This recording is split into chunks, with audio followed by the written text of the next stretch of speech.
Hello everybody, Flick here. It's time for yet another Let's Look At, and today we are taking a look at Graveyard Keeper by Lazy Bear Games and published by tinyBuild, who I have covered a number of games for, and they provided the code for me to play this.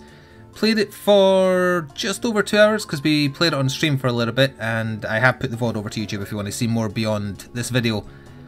It's a graveyard building and management simulator, which is a very strange concept, but it's also done in kind of like a quasi-goofy way and a strange kind of setup to the whole situation. You aren't just a person who's decided you want to be a gravekeeper, but we'll talk about that more once we get into the game itself.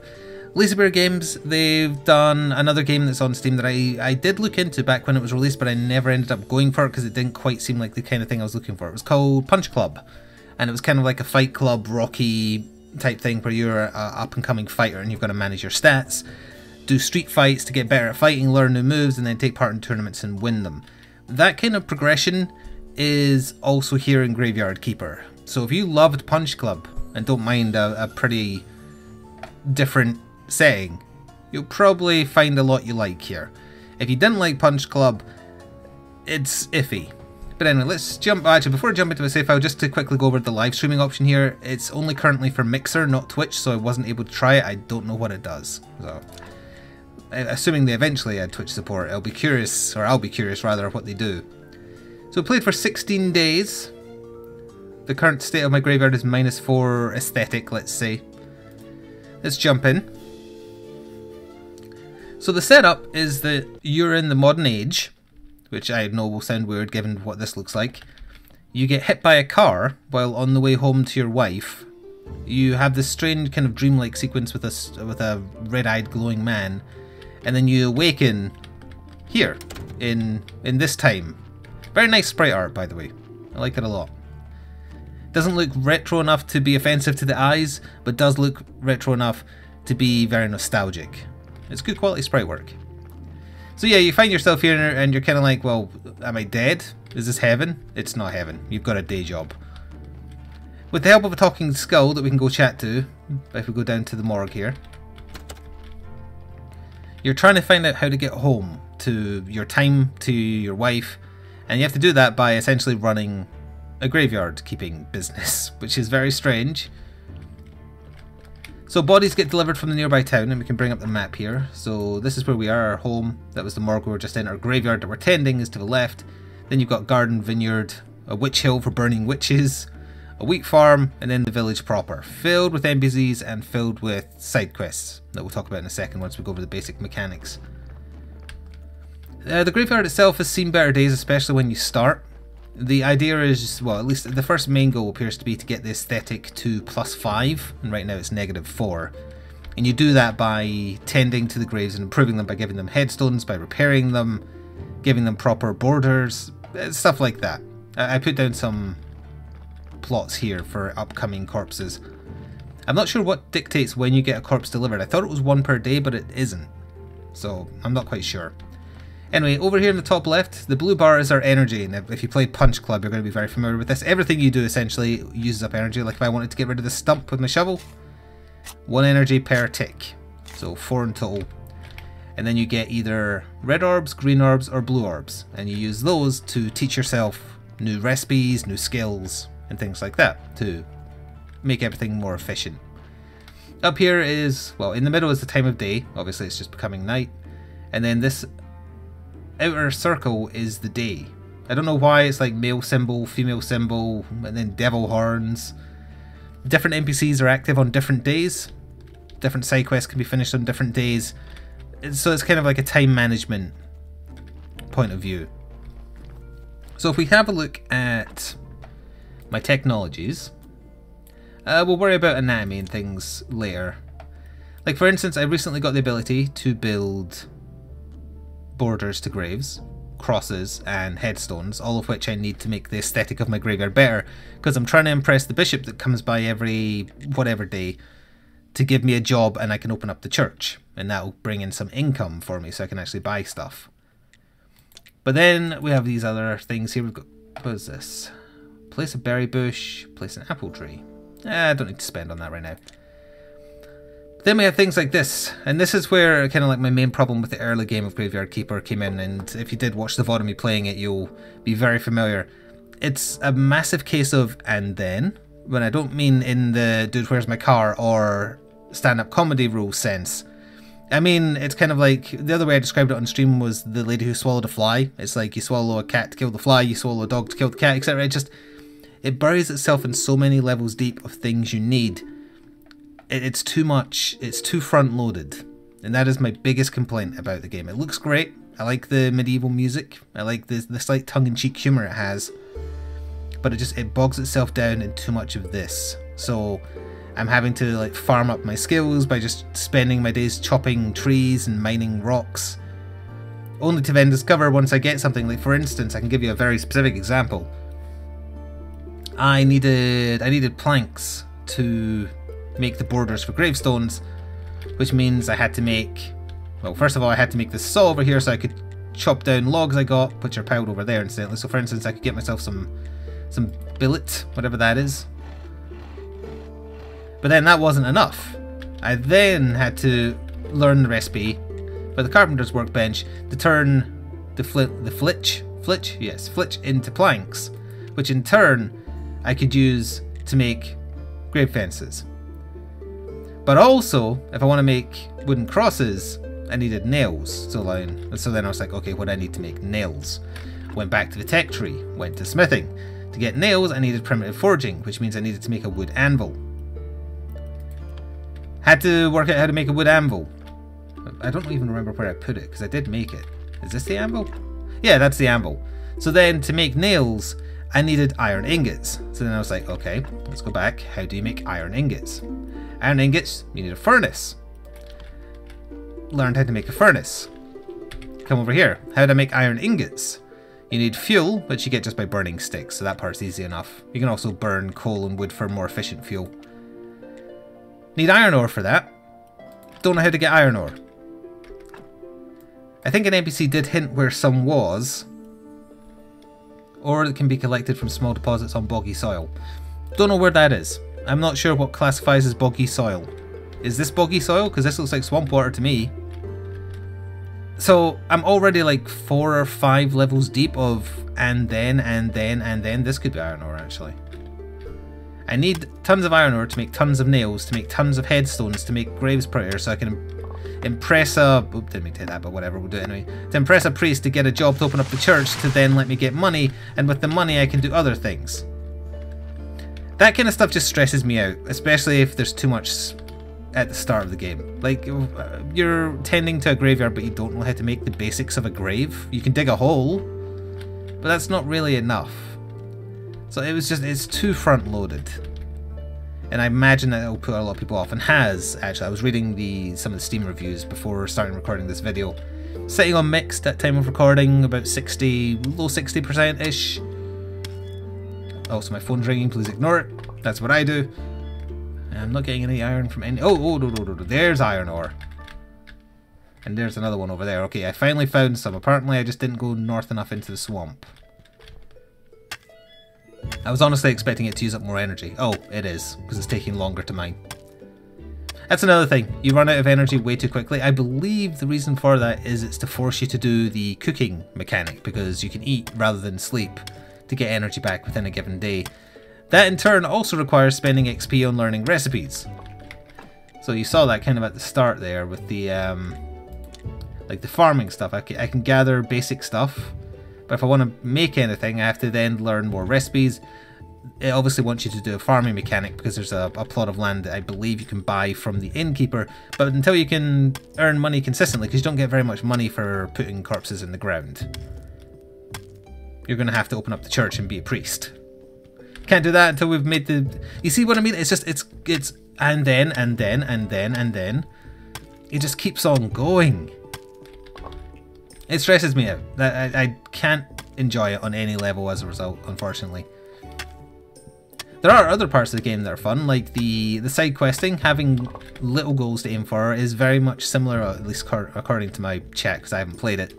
There's a lot of similarities to Stardew Valley and how it's kind of like, you can do this, you can do that, you can do this for this person, you could do this for that person, but you don't have to. You can do it if you like. And having a big bunch of stuff you could do but don't have to do, I don't have a problem with. Oh, this takes a long time to... How do I... Oh, it's not got any fuel. There we are. Just put more in. Okay, so it's just doing it by itself. So it's 2.5 minutes for 1 ingot. Is that right? And 1 ingot would give me... How many nails? 6 nails. And then... Well, we have... If I make another plank of wood, I can make 1 wooden cross, which is a start. In fact, if I make 2, I can then make a wooden repair kit to repair one of the graves I ignored, but that needs nails as well. We're also about to run out of energy, so I'm going to have to kind of... I'll leave another one going, I guess, but let's make this cross first. Hopefully it won't take too much to install. Alright, let's take that. We've got a lot of red XP. I don't think I can earn blue XP until I start doing pious things. There's no corpse being dropped off today anyway. I've repaired this corpse grating thing. It doesn't do anything, at least not yet. So I kind of wasted my time doing that. But anyway, let's pick one of these graves that doesn't have a headstone. And it will improve it from a 0 rating to a 1 rating. By doing this. Assuming I have enough energy to install it, which I don't, so I'm going to have to come back. Actually, what do I need to repair this grave? I need 2 repair kits?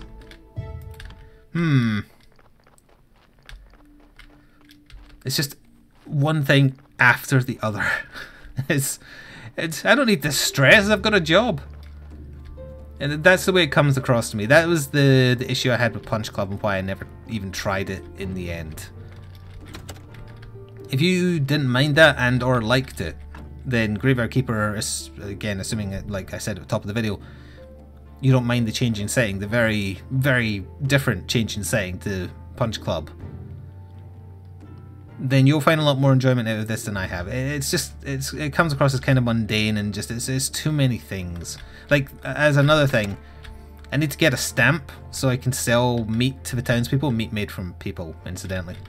Which you can do that if you want. But to do that, I need to get a fake stamp because I'm not going to get an official one because I'm feeding them people. So every so often there's like an assassin or a thief that comes here, but to get to him I need to clear this out.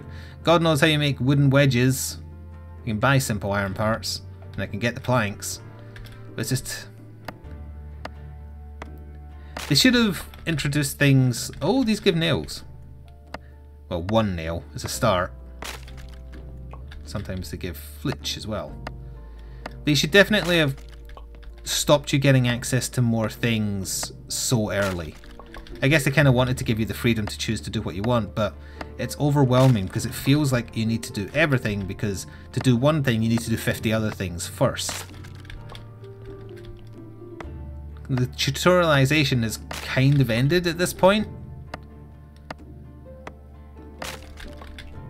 So it should have been paced out better. I'm repeating myself to... That's really the main point. Anyway, the iron ore should be finished now. Yes, it is. Let's start another one going. Still need 30 fuel. Just leave that going. Then we turn this into nails. Oh, it uses a lot of energy. Do need some simple iron parts as well. And then with that, we could do ourselves a wooden plank. Almost ran out of energy again already. The wooden plank, we could do ourselves a headstone. Might actually do something I wasn't able to do on stream, which was I wanted to at least finish the priest's job by getting to +5 status for my graveyard, and I couldn't do it because it was just taking too long because I needed too many things.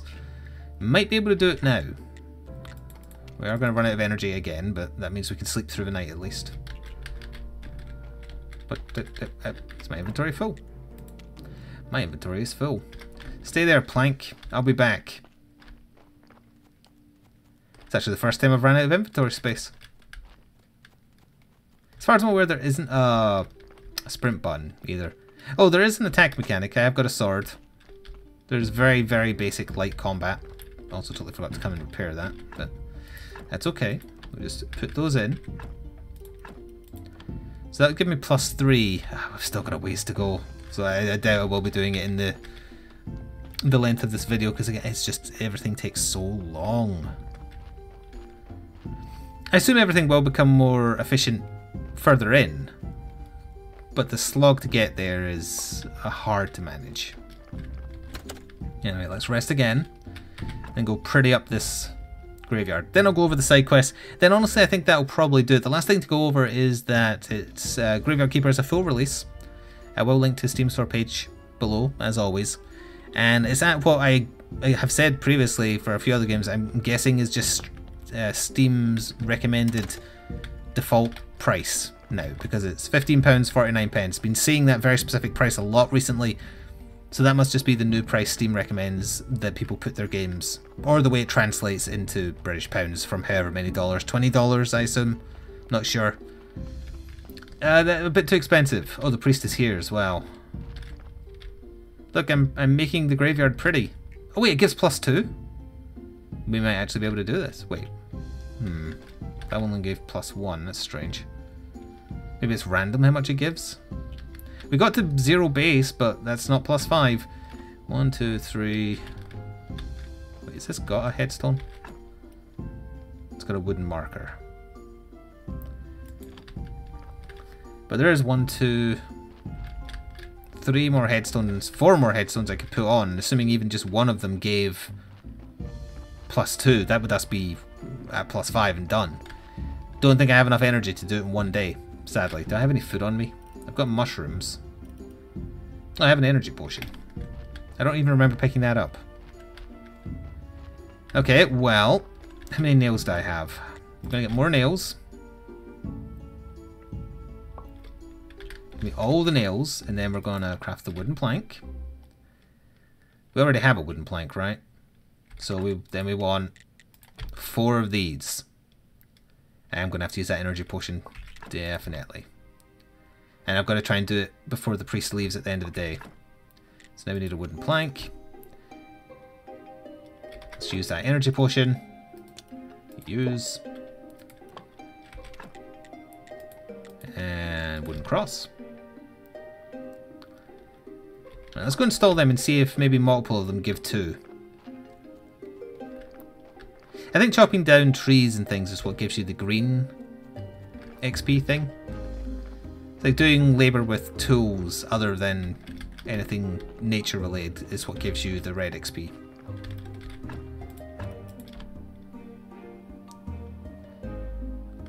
+1. Let's got a marker.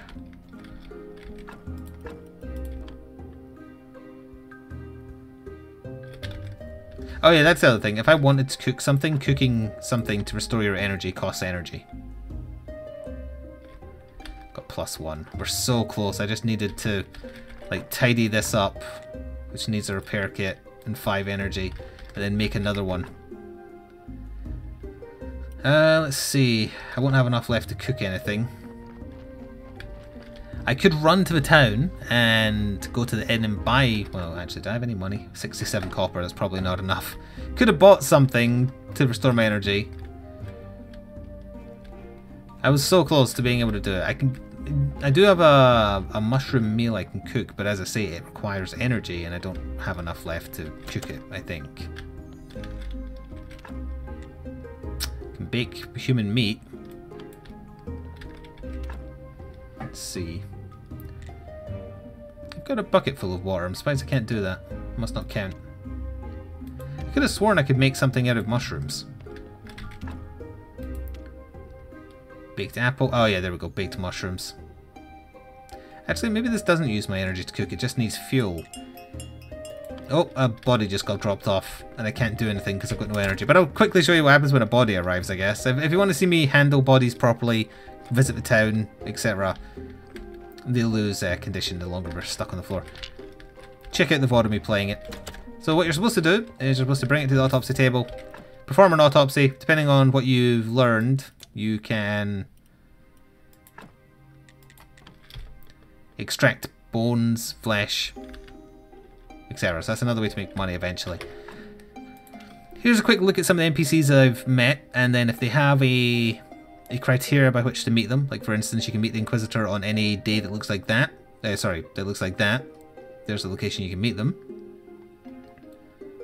how much they like you as well. Presumably there's multiple endings, I'm not sure. And then if they have a side quest, like for instance the woodcutter wants an iron axe, this tramp person wants honeypots, and so on and so on. There's a lot of depth, but it's getting through the slog to get to the depth that's, at least the story depth, the side quests, the characters that are the interesting part. It's tough. Incidentally, these blueprint tables, they are for improving any given area. Like when you build something, you go there and then you can build it and place it within certain confines. Anyway, I think that is going to do it for Graveyard Keeper. I think it's a little overpriced. I think it's a little boring, sadly. If you liked Punch Club, you'll like this. Check it out if you want at the Steam store page below. Thank you very much for watching, and I will see you next time. Ta-ta for now.